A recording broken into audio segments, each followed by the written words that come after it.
Welcome to the LSU Sports Insider, brought to you by the journalists at The Advocate, NOLA.com, and the Times-Picayune. Perryn Keys here to discuss all things LSU football, LSU spring football, with the OGs, with Wilson Alexander and with Scott Rabalais, who yet again has busted out a sweater vest, ready to go golfing.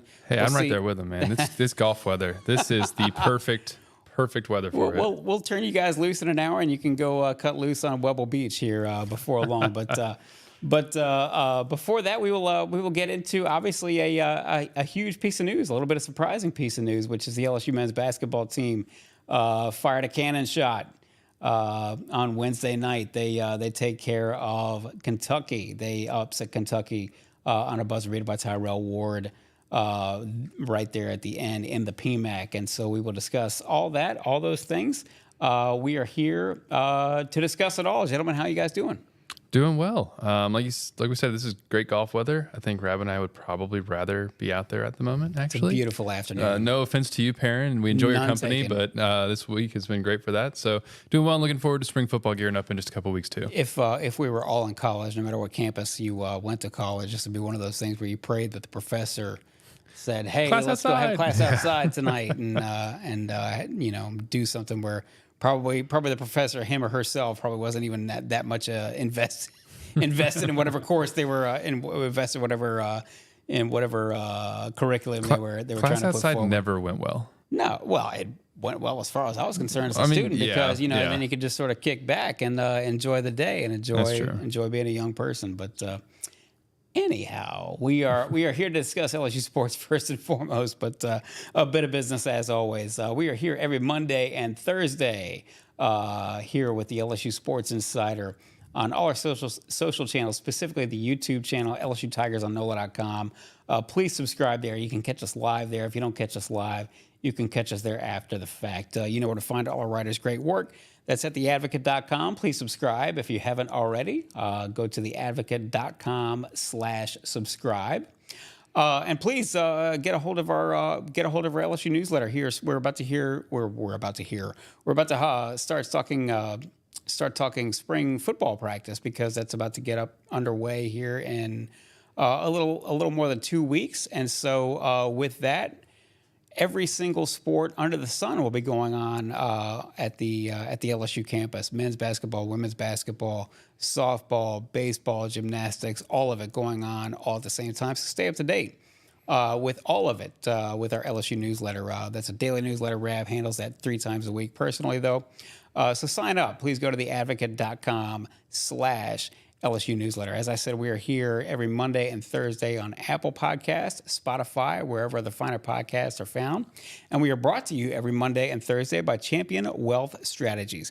Champion Wealth Strategies is a national financial services firm specializing in the capital markets, securities, insurance, 401ks, and college and retirement planning. Our broker-dealer is LPL, financial member FINRA, SIPC. As you know, investments are not FDIC insured, may lose value, and have no bank guarantee. To learn more, go to championwealthstrategies.com and plan like a champion today. So, gentlemen, we were going to start originally when we sort of mapped out this podcast. We were going to start with a sort of a spring football preview, but the LSU men have sprinkled some news. The LSU news fairy has sprinkled some dust on us, and we need to address that first. It was an electric night in the PMAC, if I don't mind saying. LSU 75, Kentucky 74. The Tigers, of course, win via upset for the second time in a row over a top 25 team, this time at home. Rab, the LSU men certainly seem to they don't seem to be comfortable unless they're behind by double digits in the first half, and then they got to dig their way out.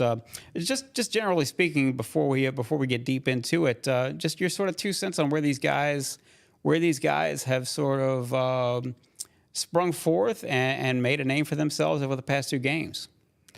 Yeah, they had a lot of close losses. Before these last 2 games. They had lost 7 of their previous 9, and 3 of those were by 4 points. 3 of them were, that's right, 1 or 2 possession games. Really close games, and even in the games where they lost kind of big, like Tennessee and Auburn, they fought back and made it respectable after getting way behind. And that's what they did these last two games. They were down 16 to South Carolina in the second half, came back to win by 1. They were down 15 in the first minute of the second half last night against Kentucky and came back to win by 1. Which says what? It says that maybe they're becoming more of a team. You know, we're here late in the season. They're finding a way to win instead of just being competitive. It's clearly a better team in Matt McMahon's second year in terms of talent. Not a Final Four roster. It's not UConn or anything like that. Not even an NCAA tournament roster. Probably. No, it's not. But it's a better team, and they're competitive, and they certainly don't give up. John Calipari said after the game last night, he said, I told my guys, Kentucky was up 11 at the half. He said, I told my players they're going to make a run. We have to counter their run. And then that's exactly what happened. After Kentucky got up 15, LSU stormed all the way back, and then it was a very close game, either side the rest of the way, a thrilling game. But, you could say LSU was lucky to win these last two games, but at the same time, winning teams make their own luck, and they maybe deserved some after all these close losses. So where are they right now? I think they're a team that you could say, I'm just about ready to say that they should make the NIT field. Yeah, the NCAA field would require them. They're one game under in conference run, play, so that would stand. They were NET 88 net ranking. Yeah, 85. going at that right, and then they're 85. So they didn't get much of a bump. But the thing to remember is the top two teams this year. New rules for the NIT.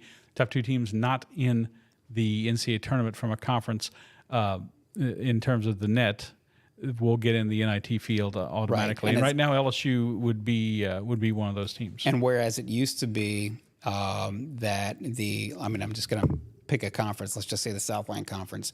Said McNeese wins the regular season Southland Interesting Conference team to championship. pick. Yeah. Well, McNeese wins the regular season Southland Conference championship and then loses somewhere in the tournament. Well, in previous years, the NIT would automatically take the regular season champion from a conference like that. But that's not the case anymore. Correct. And so the NIT is a little bit more free to take, one of these power conference teams that are maybe finish 8th, 9th, 10th, 11th the conference and just barely miss the cut. LSU certainly is my goodness, even if LSU were to win out, just to put this on the record, even if LSU were to win out throughout the regular season, which they're probably not going to do anyway, and make a decent run in the SEC tournament, just by virtue of the fact that they don't have any more quad 1 wins that are attainable, it's very, very, very, very unlikely that they would make the NCAA tournament. But it doesn't mean, first of all, it doesn't mean that they can't make the NIT. It also doesn't mean that Matt McMahon, again, as we said in the previous podcast when Sheldon Mickles was here, our LSU men's basketball beat writer, it doesn't mean that this is not a discernible sign of progress being made in Matt McMahon's second year. They went 2-16 in conference last season. And so, no, they don't have the guns necessarily to go against Alabama or, for that matter, Tennessee or some of these other, more established programs that have had coaches in place for a longer amount of time. But it doesn't mean that they aren't making progress as a program under Matt McMahon in his second year. Am I going too far in saying so? No, I think clearly. 2 conference wins last year. They have 6 so far at this point, and 5 games that they certainly have a chance to win. Mm-hmm. I agree with you. They're probably not going to win them all down the stretch, but they certainly have a chance to win and probably should win most of them. And then you go in the SEC tournament. If you can win a game or two, let's say reasonably they win 3 out of the last 5, and they split a couple of games in the tournament that puts them at 18 wins. I think that with the right net number, that'll give them in the NIT, and that would be progress. Then you got to build on that for next year. Right. You don't want to be in this position next year. Next year, you want to say, okay, make the NCAA tournament, LSU, and get back to there. I don't. I've always had this opinion about LSU basketball forever, and usually LSU basketball, it's been the highs or the lows. It's either they're in the Final Four Absolute with the greatest players of all coaster. time, or they're last in the SEC. And just to put a finer point on, particularly in the last 25 years, they go in 2000, they go to the Sweet 16. And then after that, the weight of the NCAA sanctions, all of a sudden they've got a roster that's got nothing left. 2006, they go to the Final Four. Then they've got nothing left. It was like that. And it's been like that over the past 25 years where there's no continuity. A lot of feast or famine. While you have to say under Dale Brown, and Dale has his supporters and his detractors, they went to the postseason 15 straight years. Right. And when there were smaller fields with the NCAA and the NIT a lot of those years. So you have to say all those years really.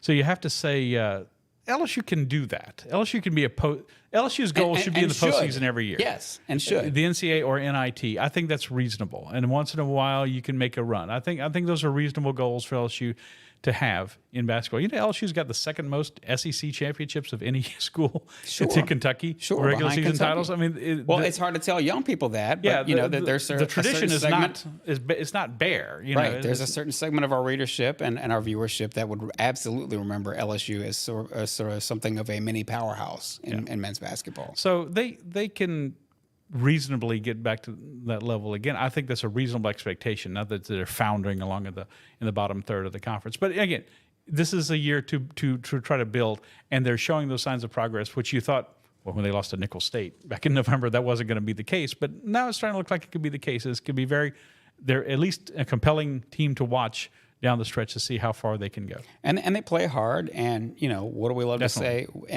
in our business, right? What do we like to say? The mark of a good coach is that the team gets better and better as the year goes on. And that certainly seems to be the case with this team under Matt McMahon. Both these wins without Jalen Cook, by the way. He's missed both these That's games correct. with an Yes, injury. So. and that's not, you know, we thought they were. Well, I don't want to speak for you, Rab, but I certainly I don't mind telling you that I sort of thought that they were really kind of dead in the water if Jalen Cook had not been ruled to be able to be eligible earlier this season, and if he had not been available to play on this team. I thought he was going to be automatically the best player, and he probably, you know, he might still be the best player. But the fact of the matter is, I did not think that there was any circumstance in which they would win against South Carolina on the road, certainly, and then go on ahead and defeat Kentucky straight up at home in the PMAC. So good for them. Tyrell Ward, 17 points, Jordan Wright and Jalen Reed, 13 points apiece. And they get it done. They erase a 15-point deficit. Again, they just they don't seem to be comfortable unless they're going to be back double digits going into the second half. So one of the best points was Tyrell Ward. He made the shot at one, and he ran towards the student section. And Angel Reese was one of the first people onto the court, and she grabbed him around the neck. And he had no idea who it was that she had grabbed. He said it was a blur. Man, I don't remember anything. And then she said, "I got knocked down, but it was great." I'm thinking Kim Mulkey probably didn't think that was so great that you got knocked down in the but I mean, court storming. Isn't that what's great about a college campus though, and about being that age and all that kind of stuff? You know, Angel Reese is an international celebrity, and yet she can still get caught up in being a 20-year-old. But I'm glad she college didn't get hurt. kid. I use kid in quotations, and I'm sure quite certainly that Kim is happy that she didn't get bowled over in such a place like Caitlin Clark did earlier this season against Ohio State. So anyhow, we will leave it there. One more thing before we move on to spring football, Rab. Just sort of what do you see from the LSU men's basketball team as they go down the road here down the stretch, and who they've got coming up? Frankly, they're through the most difficult part of their schedule. It's not to say that any of these games coming up are easy, but they'll finish up with, they're going to go to Vanderbilt on the road and Arkansas on the road, and those places are never easy. But you've Home got games against Georgia and Missouri. Miss State this Saturday. It was a good team. Right, that's right. It was a good team. They beat Ole Miss last night.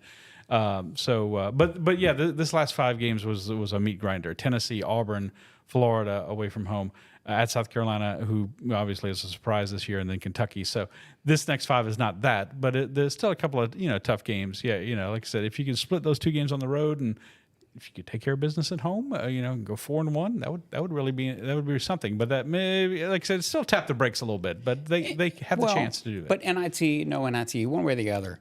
You're talking about going from 2 conference wins last year to however many conference wins they find themselves finishing with this year. That's a sign of progress. And I'll be real frank with you, Rab. I don't mind telling you that I wasn't so sure that we were seeing that kind of progress from Matt McMahon's program up until the last couple of weeks. God bless him for playing hard, but playing hard doesn't really feed the Bulldogs, so to speak. And so they are. This is a sign of real progress, in my opinion. It is, and now you have to do something with it because there's still 2 1-point wins. That could have gone the other way. That's right. We're not and having that this sequence conversation. was not a thing of beauty, incidentally. That final sequence that LSU had, that final possession. Matt McMahon made a joke after it. So they're not sending this tape of the end of the game to their coach's clinic because he didn't call timeout. He said, "I wanted the chaos. I wanted Kentucky's defense to be scrambling." That's an old Bobby Knight thing, where they say don't take a timeout because then you're allowing the other team to be able to set their defense as well. So. No, I thought that was the right call, but certainly was not. I'm quite certain that last sequence was not how Matt McMahon drew it up. No. The block shot for Jordan Wright, and then he just shot puts it over towards Terrell Ward, who just makes this incredible athletic, instinctive play just to grab the ball and put it up and put it in for the win. And tip of the cap to Jordan Wright, too, for being able to sort of keep that ball in play as well. Oh, definitely. Yeah. So, it came right back in his face. Well, so some things do work out, and maybe LSU is due for one. But as we move forward, we will turn our attention to practice. We're talking about practice. We're talking about LSU spring practice. We would have done this for the entire podcast if it weren't for the team winning that's right. the men's basketball team winning last night. So high marks for Matt McMahon. Spring football practice begins on March 5th, which sounds like a good ways off, but gentlemen, I'm here to tell you, as you know, less than 2 weeks. That's right. It's less than 2 weeks away.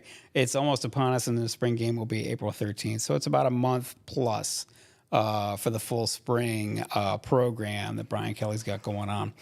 We will start here and just say, look, okay, after the signing period, we know that the LSU football team is going to have to do a little bit of roster management, so to speak. But where does the roster stand now in terms of number of scholarships over and maybe some holes they're going to have to fill as they go down the road? Oh, well, in terms of the exact number of scholarships, I think we don't know for sure, but yes. Yeah, I think it's like 88 or 89. There's some obviously now a question mark with like Trey Holly. Is he going to be on the team going into next season? And so the exact number is somewhere in that range. So they're a few over. And as we've discussed before, they're going to be looking to add defensive tackle depth after we get out of spring practice. That portal opens up on April 15th, 2 days after LSU's spring game. It's open through the end of the month. And in terms of other positions, now maybe, last time I think we talked about football here on the podcast, Rab sort of demanded that they go get a running back. And now that looks like something that is going to definitely be necessary coming out of the spring. LSU's going to go through spring practice with only 2 running backs with Kaleb Jackson and Josh Williams, which they actually did that same thing last year with Trey Holly and Noah Kane because everybody else was out. But it's not a ideal position to be in. They've got other guys walk-ons, but those are the 2 scholarships. Last year? I'm sorry. He was injured during the spring. He was coming off some off-season procedures. Damn, I don't remember that at all. Yeah, and pardon your language, by the way. Excuse me.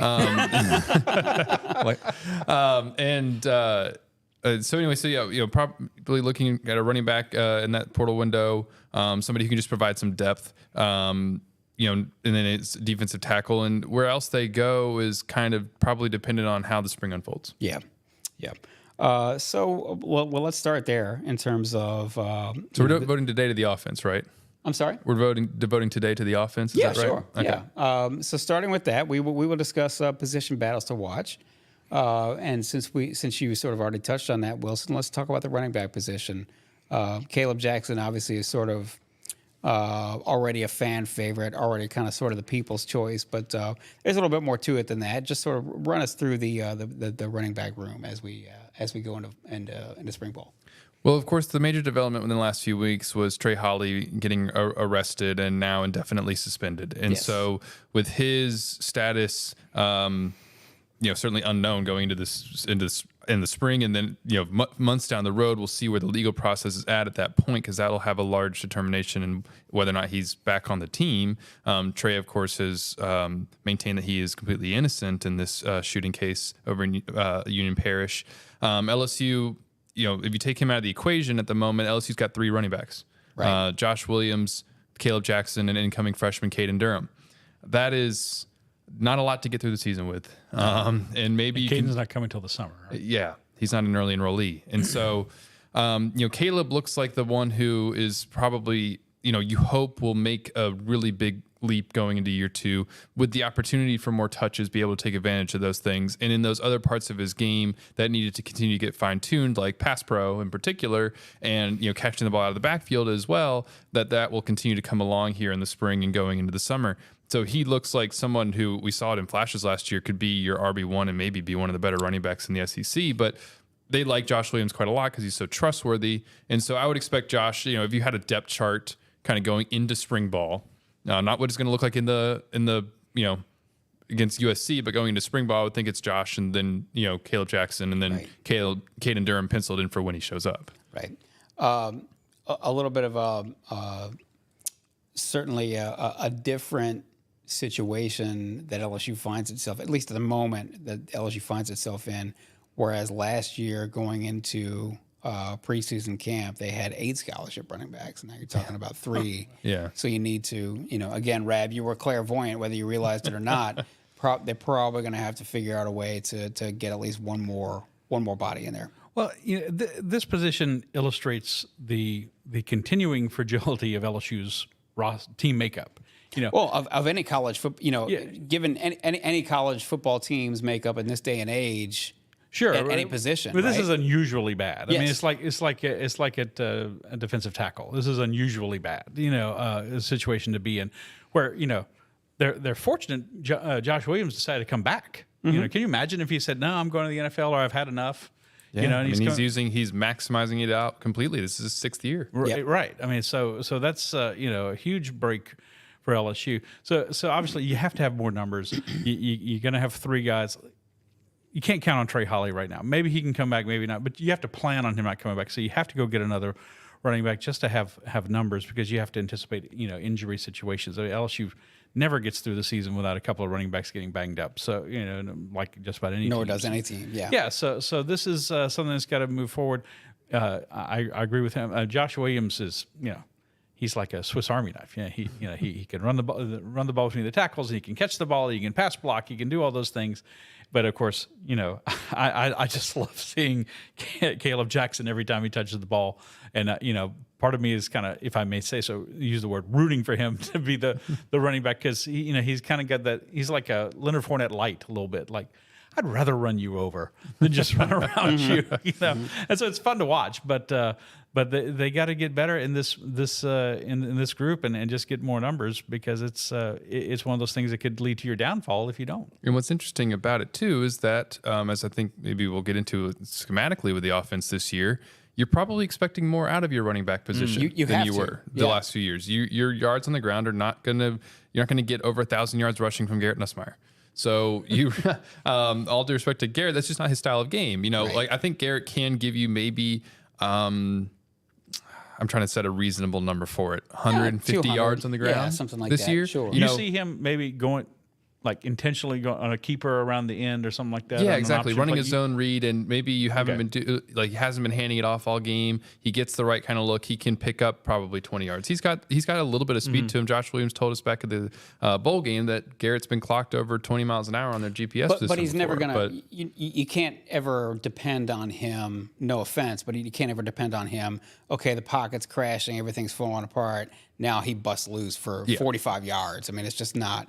Jaden Daniels was just so exceptional. His preference is going to be to check down and find somebody. Correct. Josh Williams coming out of the backfield. We saw it in the bowl game. Exactly right. We saw it in the bowl game. I mean, Jaden, Mina Kimes of ESPN, I guess, was watching some of Jaden's film recently and said that instantly he enters the NFL as a top 5 dual threat quarterback. Mm-hmm. So when you have that off of your team, you're going to have to get a lot more from these running backs, next year. And so, we're talking about, it might not even be that relevant who's technically RB1 at the start, especially at the start of the season, who takes the first snap. I mean, gosh, this last year, Trey Bradford took the first snap at running back. Right. Who would have had that on their bingo card last year? And because there's going to be a lot of touches for these guys to go around and split them up. But because there are more touches that you're probably expecting to get out of your running backs, and that you're going to need from them to produce more than they did last year, then you definitely need the bodies to get through this season, because you're going to be putting a little bit more wear and tear on them potentially. This is where it's going to be interesting to see with Mike Denbrock also gone as offensive coordinator, and now Joe Sloan and Cortez Hankton sharing the duties, but Joe Sloan in the press box calling the plays. How much more will they rely on the short passing game as running game? What will their style be? I saw a lot of that. It was small sample size, but I saw a lot of that in the ReliaQuest Bowl. A lot of short passes, and it's like, when is he going to throw long? And finally, they did more late in the game. But I saw a lot of that, and I could see that being, because they got a lot of receivers and they've got a lot of tight ends. So you could have a lot of targets there for Nussmeier if he can be accurate enough to supplement the running game in that way. They're not going to have 1,000. Jaden was a 1,000-yard rusher. They're not going to have a 1,000-yard rusher on this team. In all likelihood. If they do, I would probably guess Kaleb Jackson would be it. Correct. You would. Correct. That's a bold statement. I like that. I would I'm going to put it to you like this. It wouldn't surprise me if Josh Williams were the starter on opening night. And really, even for that matter, in many games, but it also wouldn't surprise me if actually if Kaleb Jackson weren't the leading rusher one way or the other. Boy, I bet they wish they had Durham coming in the spring, obviously, for a lot of reasons. Fortunately, of course, it's traditionally been the one program, the position, not the one position, but one of the positions where you can have a crash course and get somebody. That's correct. A freshman can play early at running back. Right. Right. So That helps. once you getting him in, it would be the reason you would want to get him in the spring is just because you have 2 scholarship running backs and you would like to be able to spread the touches around. I remember talking to Noah Kane last year in the spring, and he was kind of exhausted because of how much they were getting. He was like, "This is great because I need the touches to show what I can do," but man, they were getting beat up a little bit. Yeah, they were getting worn out. We will before we get to tight ends, because that is going to be sort of an interesting spot. Well, 2 things before we get into the into the tight end position. Let's talk about what we expect from, or what we think we might, what we think we should probably expect from Joe Sloan and Cortez Hankton as play callers, as sort of orchestrators of the offense. This is their first chance to really be able to show what they've got. As co-coordinators, just how much can we really discern from spring practice, and what do we expect to see in spring practice? Last year, in the middle of the spring, it became very apparent that LSU was trying to stretch the passing game vertically. Obviously, there was talk about it during the season, but there was more tangible ways that was happening. You could start to see that in conversations with players, and I remember in a press conference with Mike Dimbrock, and also just kind of being able to see some of what was going on. You could tell that was a main focus of spring practice, and it ended up playing out over the season. At that point, that was the one missing thing from Jaden Daniels' game. Exactly. And so, you can begin to see maybe what this offense will look like to some degree. It's still going to be, vanilla in the spring. But I think we can start to get some indication of how are they using the running backs. Is the running game going to have any more variety to it? It was so much inside zone and zone read last year. Are they going to start to try to, stretch some runs outside the tackle box a little bit more often? I think those sorts of things will start to come through. And I think that's one of the things I expect to see, or maybe think I will see from Sloan and as the primary play callers, that this playbook is still probably going to be kind of what it has been the last few years. It's under Brian Kelly. It's not. I don't expect like wholesale changes like we going from 2018 LSU to 2019 LSU with Joe Brady and the RPOs and all that sort of thing, where it's like such a significant change. I expect it to be more subtle, but also because of the who's looking at the playbook is different, and who the personnel is different. Like we've already talked about, without Jaden here, the running game is going to be something to keep an eye on all offseason. What is that? What are they able to get out of that, and how are they able to produce in the run game? How are they able to use the tight ends in the intermediate and short passing game as more of an outlet? I think that we can start to see some of those things here in the spring and start to get a sense of Garrett's handle of the offense as well. So we talked about obviously we talked about the running backs. We talked about how the offense may look different. One of the things that we suspect, we don't know for sure just yet, but we know that Brian Kelly offense likes to be able to utilize the tight end as much as it can within the confines of the personnel it has. We know about Mason Taylor, sort of a known entity. Where can LSU sort of expand on offense using the personnel that it will have coming in addition to Mason Taylor, in addition to what they already had on the roster to begin with, and maybe can just sort of develop a little bit more? Well, they certainly can. This is an intriguing spring for these tight ends and into the summer, because like Trades Green isn't an early enrollee. But you've got Mason Taylor, like we said, coming back. You use that word known commodity, and he is in some ways because of what he did as a freshman. But he had he was so overshadowed in the offense by Malik Neighbors and Brian Thomas and even Kyron Lacey to a degree that he kind of disappeared in some ways his sophomore year. So this is a reemerged in the bowl game. Yeah, exactly. Yeah. We start to see these changes on offense, and that's what leads me to think that we'll see maybe more out of the tight ends, and especially as an outlet, because he had 88 yards. That was a season high. I think he had 7 catches, I'm which was looking it a up right season high now. as I'm well. trying It was to either get to it, it was 7, 8, or 9. One of those two. One of those three, excuse me. But the 7 catches, 88 yards. All right, I'm sorry. I had it right the first time. And Encyclopedic knowledge. and we know that LSU likes 12 personnel, but just didn't ever use it last year really that much because it wasn't necessary. You had these fantastic receivers, and what you have with Jaden, it wasn't really a big element of the offense. So, LSU's also still going to have Connor Gilbreth, who's kind of a run blocking tight end. And then, there will be Mac Markway is kind of another run blocking tight end. We'll see how he develops as a pass catcher. But the two that make it really intriguing, I think, to watch are going to be Kamorian Pimpton and Trey'Dez Green, because those guys are potential mismatches. Right. Kamorian Pimpton, we watched him in the preseason last year and just said, "Wow, look at what he can do." I thought he was going to contribute. There. Yeah. But then it was one of those things where it's like, once you actually get into he's dominating in 7-on-7, but once you actually get into a football game, there's some differences and there's some things he needed to learn. But just look at him, his physical size, and Trey'Dez Green is what, 6'7"? 6'7", around there. Yeah. I mean, these are guys who can give me a little curl route, put the linebacker or the safety on your back, and try to get around him before he can catch the ball. Mm-hmm. Right here. Like Garrett can put the ball right there, then you've got a 7 or 8 yard gain. You're moving the chains. That's what I think. I could be totally wrong. That's what I think we're going to see a lot of from this offense this year. And these guys have to. It can't just be Mason Taylor. You got to have 2 or 3 guys catch the ball. And if you go 5 wide, there's going to be some tight ends in those 5 wide. For sure. And especially and something else I would love to see would be Trey'Dez Green up the seams, because he ran so much.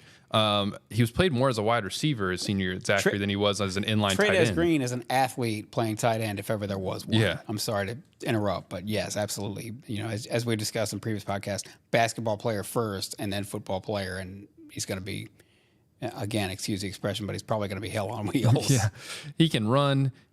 He's got an incredible catch radius, and so seeing him in some ways that kind of give him space to work, routes like that, I think will be fascinating. There could be a lot of potential there as a freshman for him. And then Pimpton, if he can continue to develop those other parts of his game, because that was something Mike Denbrock, when we got to talk to him a few times last year, kind of hinted at, was that he needed to keep developing, but there was so much potential in there. I remember before Pimpton ever even got on campus, and we asked Mike Denbrock about him, he was saying along the lines of he just couldn't wait to start coaching him. And that maybe it was Brian Kelly or maybe it was Mike Denbrock. One of the two were saying they had never really seen a tight end with Pimpton's catch radius before. And so now that he is a year in the program, what can he start to do is one of those other things to keep an eye on this spring and into the rest of the offseason, because it could be an element of LSU's offense that could end up helping make it really productive and increase the ceiling on what's possible. And that's a mouthful too, coming from Brian Kelly and Mike Denbrock, who have had several first round tight ends or several NFL caliber tight ends. When they were at Notre Dame or wherever else they were, at Cincinnati, obviously Travis Kelce and places like that. So it's something to continue to watch if you're an LSU fan. Don't you love hearing parents Wilson say things like catch radius and stuff like that? Well, of course, yeah. We've got people, high school quarterback. We He got knows what people he's on talking this. about. Oh God, we got people on this staff. Wilson really knows football, and Cookie Riley really knows baseball, and Sheldon and Reed really know basketball, and We're professionals. we're just going to spend the rest of the podcast giving each other pats on the back. And That's right. I'm like the warm up comedian, before the main act. That's what I do. Look, hey, this is why everybody has come to the Advocate for years and years and years. We're known as the number one destination for all things LSU football and LSU sports, for that matter. LSU baseball, men's basketball, gymnastics, softball, everything else under the sun. So if you would, please subscribe to The Advocate. Go to theadvocate.com/subscribe. And stay up to date with all these sports, which are all going to be getting underway. We'll have every sport going on underneath the sun, if you count spring football, here in a short minute. So the LSU newsletter is the best way to stay up to date on all those things. You get it delivered straight to your inbox, to your desktop, to your phone. It's a daily newsletter, but Rab personally handles that 3 times a week. So please support your local journalist. Go to theadvocate.com/LSU newsletter and sign up for the LSU newsletter and get that delivered to you daily. We are here every Monday and Thursday on the LSU Sports Insider on all our social channels, specifically the YouTube channel, LSU Tigers on NOLA.com. So please subscribe to that YouTube channel. You can catch us there live. If you don't catch us there live, you can catch us there after the fact. And of course, we are also, if you don't catch us there, we are also on Apple Podcasts, Spotify, wherever other finer podcasts are found. And of course, we are brought to you every Monday and Thursday by Champion Wealth Strategies. To learn more, go to championwealthstrategies.com and plan like a champion today. One thing we have not, we have not gotten all the way into, certainly. We've not touched on the offensive line, which is going to be largely intact. But also, let's start with Garrett Nussmeier. Hey, look, all eyes on Nuss, right? Everybody's going to be aboard the Nuss bus. They certainly, if you're an LSU football fan, you feel great about what he showed you there in the closing minutes of the ReliaQuest Bowl against the Badgers. 58.9% career passing, 1,720 yards, 11 touchdowns, 7 interceptions. And this is the moment he's been waiting for, and this is the moment that LSU has sort of groomed him for. He is QB1 and expected to be QB number 1, and no doubt about that. So what are we looking for from him in the spring? What do you hope to see from him? Wilson? It's interesting because we're talking about this is a moment that kind of started in December. It did, with Jaden Daniels opting out of the bowl game. Then at that point it was Garrett's time, and so we've already seen a glimpse of him in the bowl game, and we saw there was a lot of good things that came out of that. And obviously everyone's going to remember the 98-yard drive to win it more than anything else, and rightfully so. But there was also moments in that game where you could see that he was starting it for the first time. And so in the spring, what you want to think to get out of Garrett is continued development in the areas in which he needs to improve. And those are a little bit more subtle. Some of it is that and I say that for a couple of reasons. One, his game is at a pretty good point, I think, from what we saw in the ReliaQuest Bowl. But it also, we haven't seen a ton of him play. Whereas, with Jaden coming out of last year, you'd had a whole season where you could tell, there were some very clearly identifiable things that the public could see, like the downfield passing game. Right. So, it'll be interesting to hear from LSU's coaches as we get into spring ball, and from probably Garrett himself as well, what he thinks he needs to continue to get better at. From what we saw in the bowl game, I would think that it is probably continue to sharpen his decision making. Yep. That's something that during his career early on was kind of a potential weakness. I think it got a lot better during the bowl game, but continue to get better there so that you cut down on potential turnovers. Overall management of the offense, and also building chemistry with these receivers. I mean, LSU, he's not going to just have Malik Neighbors and Brian Thomas to be throwing to. Kyron Lacey is back, but there's some new transfers in there who are probably going to be in line for quite a bit of playing time. And so the thing is, I kind of want to, that you won't necessarily see on the field from Garrett, but that we need to kind of hear about happening maybe in the locker room and behind the scenes, is really asserting himself as the leader that is QB1. Garrett is already one of LSU's SWAT team leaders. He has been for a while. He carries that kind of persona anyway, but that's something that needs to go on throughout the offseason, is asserting himself in that leadership role to be able to control this offense, because everybody needs to needs to be able to and want to rally behind him. Reset for everybody what the SWAT team leader means, for those who either don't know or have since forgotten what the SWAT team is. It's LSU's sort of off-season program, spring, summer workout accountability teams. Yep. And they are there's 10 leaders of them. LSU this year actually has every team has a co-leaders. And so I guess there's maybe 20 SWAT team leaders, and they get to draft everyone who's on the team. And it's their responsibility to kind of keep everybody in line. And the whole idea is to foster accountability within the program. Mm-hmm. So we believe that we certainly believe that obviously Garrett Nussmeier is going to be, he's going to, just as you say, he's going to have to build a rapport though with some of these receivers. It goes without saying, obviously, that Brian Thomas and Malik Neighbors are not going to be back. But in addition to that, it's not just a matter of those two primetime players leaving, but the at least two players who you assume are going to be main players, key players as wide receivers who have not been in this program before, and Xavier Thomas and CJ Daniels as well. Yeah, absolutely. Those were two of the biggest additions that LSU made this offseason.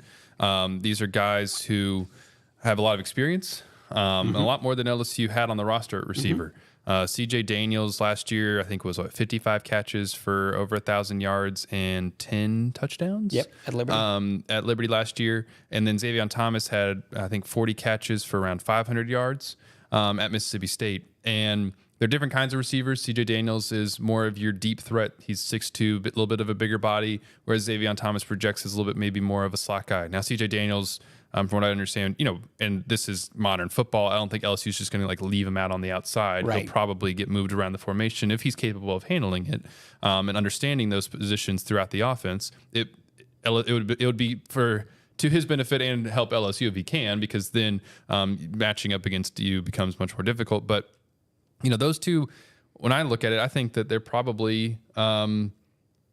I'm penciling them in as starters, or at least going into the spring. And that's why LSU brought them in. Yeah, they didn't bring them in to be backups. Yeah, and I mean LSU's got a lot of other receivers.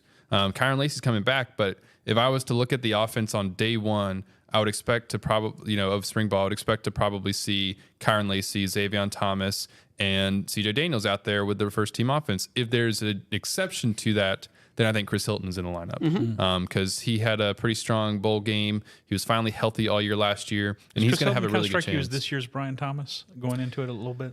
Not quite the same, because Brian had played a lot more than Chris had during his career. They're also just different players. Chris isn't as tall as Brian is, but maybe he could be capable. He's one of those potential breakout candidates. That's what I mean in terms of this could be his time to really contribute. Yeah, this could be. I mean, he, like we said, was the thing about the start of his career is he was injured for 2 years in a row. He was never really able to get off the ground, in terms of launching his career, and he was sort of stuck on the launch pad for a couple of years, really. And then last year he was finally healthy, but again overshadowed by these two fantastic Biletnikoff semifinalists, and then ended up getting hurt during the season too. A little bit. Chris Hilton. Trying to remember when that was. Sure. He wound up being sort of beat up at the end of the Ole Miss game, and then. Oh, that's right. Yeah, that's right. He kind of hurt his maybe his foot or ankle area. That's right. On that last. On the last play. Thank you for reminding us, Perryn. But he obviously was able to come back and kind of have at least a somewhat full season. He had his moments, absolutely, and be able to assert himself as maybe put himself in that mix for more playing time this year. So he could be a breakout candidate for sure. If you had to guess right now, you think CJ Daniels will wind up being their leading receiver? Ooh. Oh, if I had to guess at the exact moment, I would say yes at this moment, because he had an 1,000-yard season last year. Yeah. He's done it before. So, if you're basing it off of past production to try to predict future results, then, I would say yes. But it's going to be tough because I would want you to ask me that again in preseason camp once we've seen him and everybody else practice a little bit more. So write that down. Let's come back to that in preseason camp when we maybe make some of those predictions, because, Kyron Lacey had a really strong second half of the season, and he'd be another candidate for that. And LSU's got some other receivers who got to go out and prove themselves, Going back to Nussmeier, I've asked this of other media colleagues, longer term people. No knock on Wilson. You haven't been here for six years. I said, I asked somebody else, do you feel as good about LSU at quarterback with Garrett Nussmeier going into the next season as you did about LSU in 2007 going into the season with Matt Flynn replacing Jamarcus Russell? And I did not. But the ReliaQuest Bowl changed my mind a little bit. He got through for 395 yards against a solid, not a great team by any means, but a solid defensive team, a top 20, top 25 defensive team. And he led them on a 98-yard drive at the end of the game against said defense. And that was pretty impressive. That was pretty impressive. So I think I feel a little bit better about it, because I'm reminded of that situation.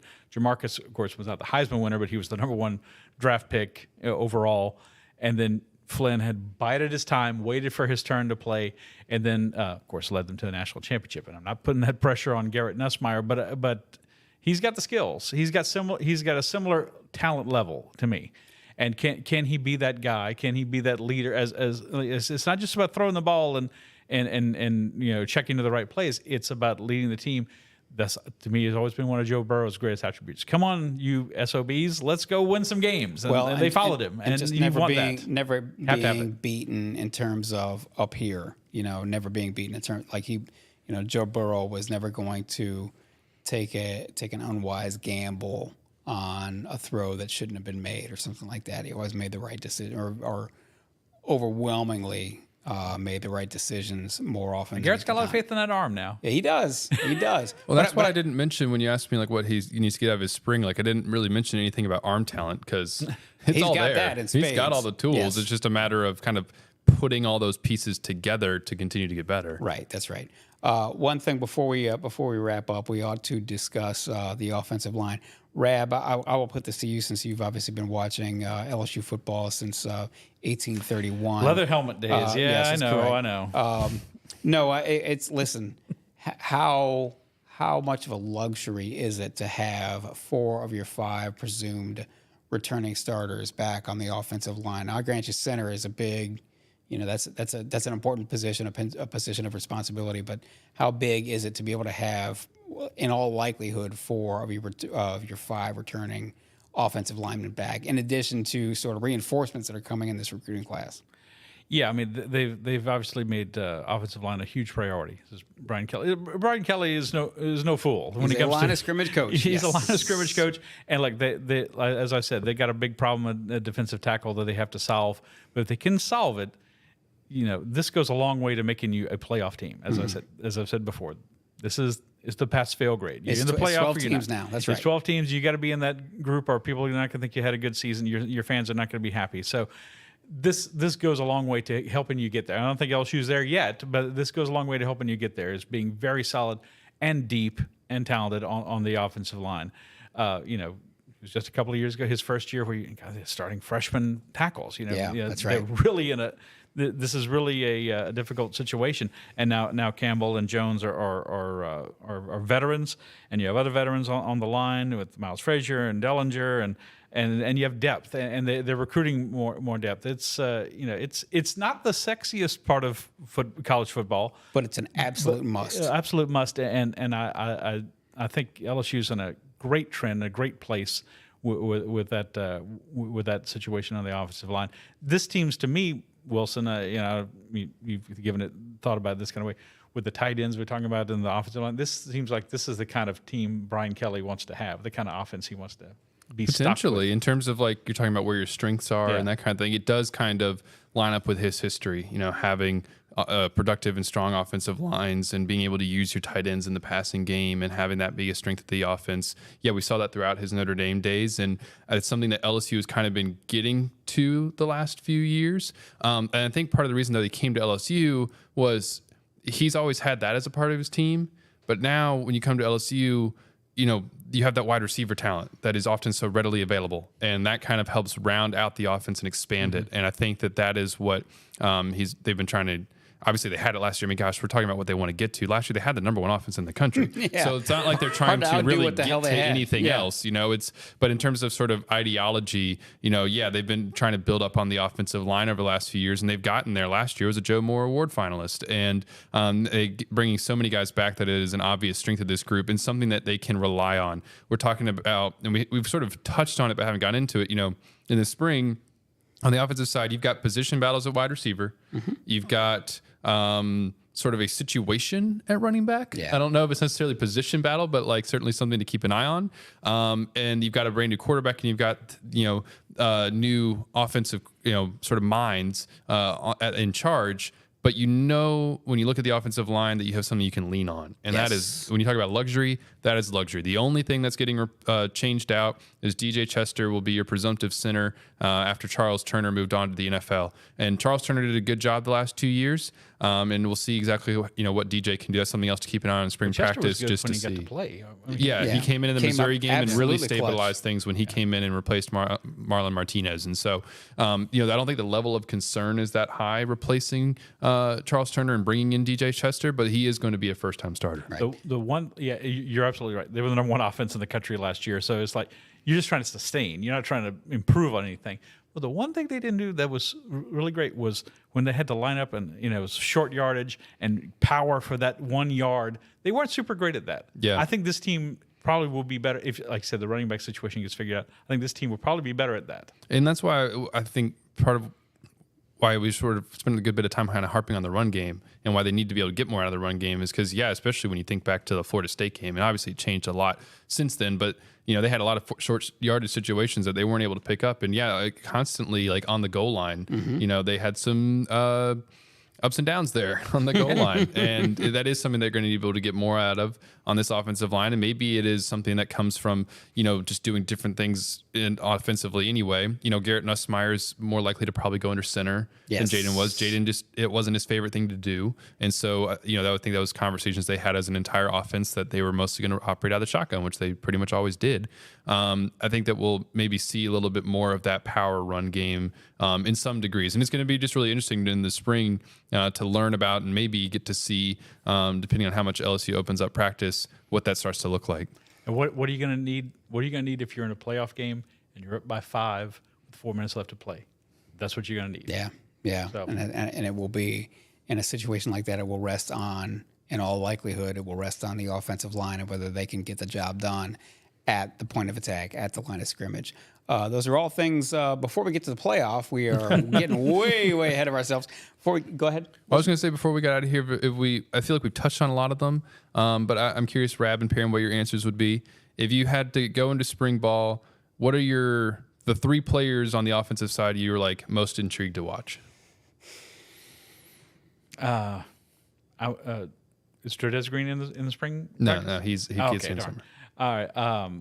Like I said, Kaleb Jackson always for sure. CJ Daniels, if he asserts himself as like, okay, he's you can say, oh, he's likely to be the guy, going into the season.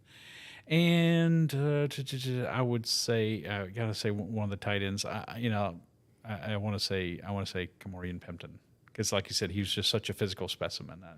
They got to find ways to utilize his talents this year. That's a good list. Pimpton, I would certainly. There's a lot of intrigue as it relates to if he can sort of make good on all the potential, all the skills he's got. That's a really intriguing choice. I would say, Rab. I would say DJ Chester for all the reasons we're talking about.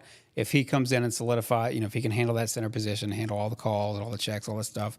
Then the offensive line is presumably good as gold, and now you've got a reason to believe that you have given not only the skill players but Garrett Nussmeier himself, every opportunity to be able to succeed.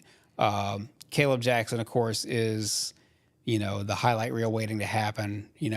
Brian Kelly, that would be another choice of mine. Brian Kelly, of course, has said over and over again about how look, he is young in the game of football, and so has a lot to learn there. But if he, listen, man, everybody has seen his sort of highlight reel. When everybody, if and when he puts it together, it's something to behold. Josh Williams is a known commodity. I guess I just sort of love what everything Josh Williams stands for. He's given you he's going to give you everything he's got. He's as dependable can be. But I do agree with you in the sense that CJ Daniels, I think, is really, really interesting. If he winds up being wide receiver number 1, you've got skill. And in addition to Xavier Thomas, you've got young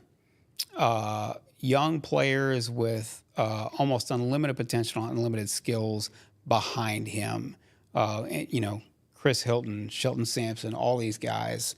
And so that gives you, now all of a sudden you're talking about strong tight ends, strong running backs. Your offensive line is set.